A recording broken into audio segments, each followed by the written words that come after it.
कहानी उन तीन भाइयों की जो राष्ट्रपति को अपनी जेब में रखते थे, अपनी मर्जी से देश चलाते थे। यूपी के सहारनपुर से निकले गुप्ता ब्रदर्स ने जो किया वो गांधी ने कभी सपने में भी नहीं सोचा होगा।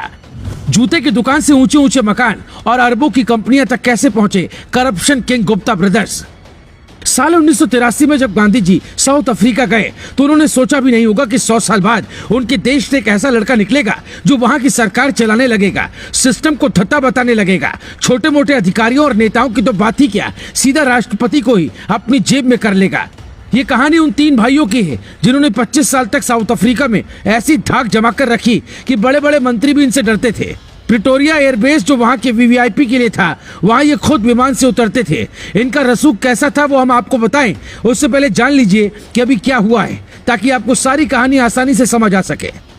दरअसल अप्रैल 2021 में साउथ अफ्रीका और यूएई यानी संयुक्त अरब अमीरात की सरकार ने एक प्रत्यर्पण संधि की थी, जिसके मुताबिक दोनों देशों का कोई भी गुनहगार कहीं छिपा होगा तो दोनों एक दूसरे की मदद करेंगे।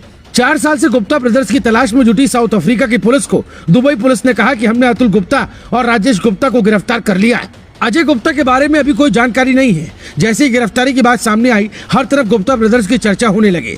ऐसे में ये कौन है, इन पर क्या आरोप है और दक्षिण अफ्रीका के पूर्व राष्ट्रपति से इनकी कैसी नजदीकियां थी, वो सुनेंगे तो आप भी कहेंगे कि ये तो अंबानी से भी अमीर बनने की चाहत में थे। लेकिन हर बुरे काम का अंजाम बुरा ही होता है, इसलिए फंस गए। इस कहानी की शुरुआत होती है साल 1993 से, जब साउथ अफ्रीका पूरी तरह से रंगभेद की नीति से मुक्त होने वाला था। गांधी जी के शिष्य नेल्सन मंडेला इस आंदोलन के नायक बने थे और पहली बार लोकतांत्रिक चुनाव होने वाले थे। उसी वक्त यूपी के सहारनपुर में रहने वाले शिव प्रकाश गुप्ता अपने 3 बेटों को ये कह रहे थे कि अगर बिजनेस करने जाना है तो साउथ अफ्रीका जाना, वो अगला अमेरिका बनेगा। ये बात उनके 2 बेटों अजय और राजेश को रास नहीं आई, लेकिन मंझला बेटा अतुल गुप्ता पिता की दूरदृष्टि समझ गया और वो बैग पैक कर साउथ अफ्रीका के लिए निकल गया। उधर अजय गुप्ता ने रूस और राजेश ने चीन को चुना। मतलब परिवार शुरू से ही ज्यादा गरीब नहीं था, क्योंकि जो विदेशों में बिजनेस की सोच सकता है वो गरीबी से निकला हुआ आदमी तो बिल्कुल नहीं हो सकता। हाँ, लेकिन पिता का धंधा छोटा मोटा ही था। वो सोप स्टोन पाउडर जो सिंक और फर्श बनाने में लगता है वो बेचते थे। जबकि तीनों बेटों ने बड़ा होकर दिल्ली में शिव कुमार गुप्ता के नाम से मार्केटिंग कंपनी खोल ली थी, जो मसाले का कारोबार करती थी। चूंकि बिजनेस का अनुभव पहले से ही था, इसलिए अजय गुप्ता ने साउथ अफ्रीका जाते ही जूते का कारोबार शुरू कर दिया। 1993 का वो दौर साउथ अफ्रीका में हर बिजनेसमैन के लिए काफी शानदार था। जब अजय को लगा कि धंधा कुछ और करना चाहिए तो फिर सहारा कंप्यूटर नाम की कंपनी खोल ली। विदेशों से पार्ट्स मंगवाते फिर उसे असेंबल कर बेचते थे। जब कारोबार चल निकला तो दोनों भाइयों को भी बुला लिया। साल 1994 में इन्होंने 1.94 मिलियन रेंड, जो कि अफ्रीकी मुद्रा है, बिजनेस की शुरुआत की और 3 साल में ही ये कंपनी 97 मिलियन रेंड तक पहुंच गई।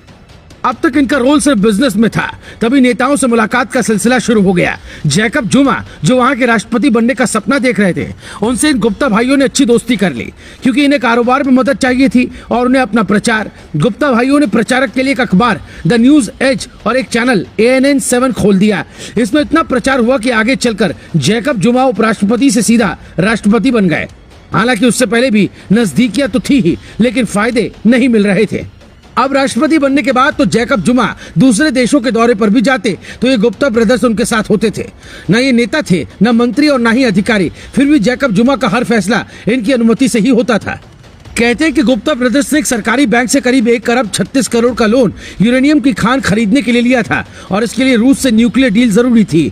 लेकिन उस वक्त के वित्त मंत्री नहानला नेने ये बिल्कुल नहीं चाहते थे, इसलिए दिसंबर 2015 में राष्ट्रपति ने उन्हें बर्खास्त कर दिया। तब उन्होंने मीडिया के सामने आकर जैकब जुमा और गुप्ता ब्रदर्स के रिश्ते उजागर किए। फिर तो लोगों ने जुमा और गुप्ता को मिलाकर इनका नाम जुप्ता रख दिया। यही वो दौर था जब जुमा के खिलाफ सड़कों पर प्रदर्शन हुए और आखिर में इन्हें कुर्सी गंवानी पड़ी। गुप्ता ब्रदर्स का कारोबार कंप्यूटर के अलावा कोल माइंस, अखबार और मीडिया आउटलेट तक का है। यहाँ तक कि बिजली और ट्रांसपोर्ट से जुड़े ठेके में भी इनका रोल था। साल 2016 में दक्षिण अफ्रीका के 7वें सबसे अमीर आदमी थे, जिनकी संपत्ति 773 मिलियन अमेरिकी डॉलर पहुंच गई थी। लेकिन कहते हैं कि एक ईमानदार अधिकारी सारे बेईमानों की पोल खोलकर रख देता है, और इनके साथ भी ऐसा ही हुआ। जब पब्लिक प्रोटेक्टर थुली मेडोनसेला ने 355 पन्नों की रिपोर्ट में इनके एक एक काले कारनामे उजागर कर दिए, तब से पुलिस इनके पीछे पड़ी थी। बीते साल इंटरपोल ने रेड कॉर्नर नोटिस जारी किया और अब जाकर पकड़े गए। Bureau report.